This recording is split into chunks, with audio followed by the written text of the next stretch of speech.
Hello mga kabibig! Welcome back sa ating bagong YouTube channel. Ito ang pinakamaingay na YouTuber sa balat ng YouTube. Ako si Kabibig, maglabag-labag na tayo with evidence. Nako, grabe itong si Yorme, no? Isko Moreno mga kabibig. Bakit? Kasi most wanted sa NCR. Nahuli. Grabe. Ilang araw pa lang siyang nakaupo. May nahuli ng most wanted sa NCR. Iba. Iba ang galawan ni Yorme. Talagang nahuling tulonggis na suspect, most wanted for murder sa NCR. Grabe. So ito yung hinahanap ng maraming netizen. Ito yung hinahanap na progresibo at talagang hindi ka iiwanan. Na talagang susolusyonan, hahanapan ng posibilidad ang mga problema sa Manila. Sana lahat ng mayor katulad ni Isko Moreno, no? Sabi na isang netizen. So ito kabibig, ito ang ito yung Yorme's Hour na kung saan presentan niya ang most wanted sa NCR na nahuli under sa administration ni Yorme Isko Moreno kabibig. In fairness madami nang achieve si Yorme, hindi isang week pa lang achieve na yung mga gusto niyang ipakita sa tao kung ano talaga at bakit siya dapat uupong mayor. At ito ay isang sampal sa previous administration sa Manila. Ito, most wanted Torre ng Chief PNP, ng pulis nasa kalsada, pati gabi, in line with the direction, lahat tayo sa kalsada. Kaya mahuhuli din kayo. One way or another. Kasi yung pulis nasa kalsada na ngayon. Oh. So, wag nyo nang balakin kasi may issue ang kayo ng OBR. Naka-18 kagabi si Colonel De Leon at si Major Mababang Loob na ng mga violators. OBR is Ordinance Violation Receipt. At palaki ng palaki po yan, yung yung penalty from 1,000 to 2,000 to 3,000. Oh, penalties Kumpiskado pa yung mo. Sayang naman yung pera. Tabi nyo na lang yan as savings. Okay? Ngayon, congratulations, General Guzman. Ito na. And to the officers, members of the Manila Police District. Wow. Men and women of Manila Police District. The Manila's finest. Manila's finest. Po yung pero din Davao's finest police. Not only in Manila, but in the entire region. Most wanted. Ooh. Ang buong NCR. Na-present po natin kanina. Yan pala. Pero ito po ay nahuli ng ating police. Upon assumption natin bilang mayor, July 1. 18 years. Wow. Po siyang nakatakas o nagtago. Pero may pending case po siya na tinakbuhan sa Branch 7 kay Judge Estoesta. Ngayon po, nakuha siya ng Manila Police District. Grabe. Kaya sabi ko nga, congratulations to Major Kevin Ray D. Bautista, head ng DPIOU. So, ano po ang lesson? You cannot escape the long arm of the law. You cannot escape the law. Ito po, policy direction.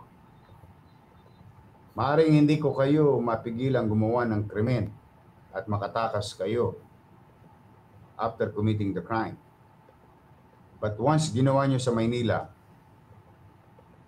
tatalupan po namin ang buong bansa. Mahanap lang namin kayo at makapagbigay ng hustisya sa inyong mga biktima. At ang bilin ko, makuha kayo ng buhay hanggat kaya para kayo ay sumite sa husgado. Kami, tagapagpatupad, we will enforce, but we will let the judicial system run its natural course. O kayo'y may kasala o wala. So when you do it in Manila, ang ikamamatay po ninyo, puyat. Alak. Dahil hindi kayo makakatulog ng mahimbing. So better not do it here. Or the most that you can do, if you can, magbagong buhay na kayo. Magbagong buhay. Kasi ang commitment namin sa mga taga Maynila is makapamuhay ng panatag ang mga taga-lungsod at mga dumadapo dito sa lungsod na Maynila.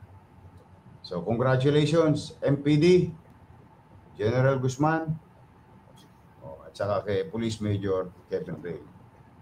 Ngayon, ito yung nag-viral naman. Yung ano yan? Yorme. Lagi nagba-viral. Nung di ako nung mayor kami, nung una, may mga ganyan na po napabalita. Kinalawit po namin lahat yan. Natahimik ng matagal ang arte. Nung di na po tayo, nagbalikan, lumala pa. Hanggang sa umabot sa Senado, even the Senate, napansin na kapabayaan sa Arten. Yung mga tolongges yan. Ay, mga tolongges. Ngayon, pinahanap ko na sa mga pulis. Ngayon, gagamitin kong pagkakataon nito sa mga na biktima ng nakaraang buwan, taon, at nung nakaraang pang isang taon.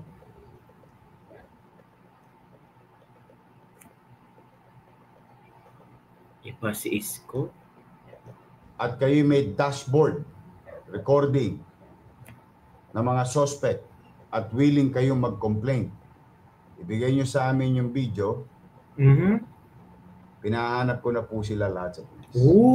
So, mangyari, kung isipin nyo, hindi, last year pa yun. Hindi pa, pwede pa yun. Basta nakita nyo doon sa dashcam ninyo yung suspect at kayo ang biktima, yung file complaint, hahanapin namin sila. Nahuli man ang hustisya, better late than sorry. I don't know. At least man nakamit ang hustisya. Maigi na, basta maibigay namin ang hustisya sa inyo. Tama, tama. Yun ang. At ngayon, moving forward, mga tolongges. Hala, mga tolongges. Sketa na kayo yan. Dito na ako. May gobyerno na sa Maynila. Hala, ito Huwag nyo nang balakin. Bakit? Tingnan ninyo. Ito naman nadali natin yung mga nagsiga-sigaan sa Arten. Kanina. Kaya lang, wala naman ng complainant. But I want them to be invited in City Hall. To show to them na may gobyerno na sa Maynila. Correct, may gobyerno talaga sa Manila. Piano ko lang naman sa kamay. Palakpak na. Alam mo naman, siyempre, tatay din naman ako, magulang din naman ako. Nakakapanginaya, lalaki ng mga katawan eh. Sabi ko, kung po pwede, magtrabaho na lang sila sa gobyerno. Yung isa kasi may trabaho, yung isa naman walang trabaho. Bigyan natin ng pagkakataon. Wala namang complainant, pero gusto ko i-prove sa kanila at iparamdam sa taong bayan na hindi natutulog ang gobyerno ng Maynila at hindi lumilimot. So, kaya nandiyan sila kanina, sinama ko naman yung mga magulang. Sinama ko naman. I hope that will be a very good lesson for them. Ngayong araw na ito ay Pasko. Pero hindi araw-araw Pasko. Correct. Kaya, bago na kayo. Ngayon, kung gusto niya talaga, tinawag ko si Director Kenneth Amorao kung pwede gawin siya sa DPS. Ganda ng katawan eh, sa kakapanghinayang. Nagawa ko na po yan dati. Baka may nagtatanong, Yorme, may kasalanan. Kaya wala naman ng complainant. Walang complainant pala. Pero nandiyan na yan eh. Nakita yung mga pagmumukha nila. Hindi naman siguro masamang pagsabihan ko sila.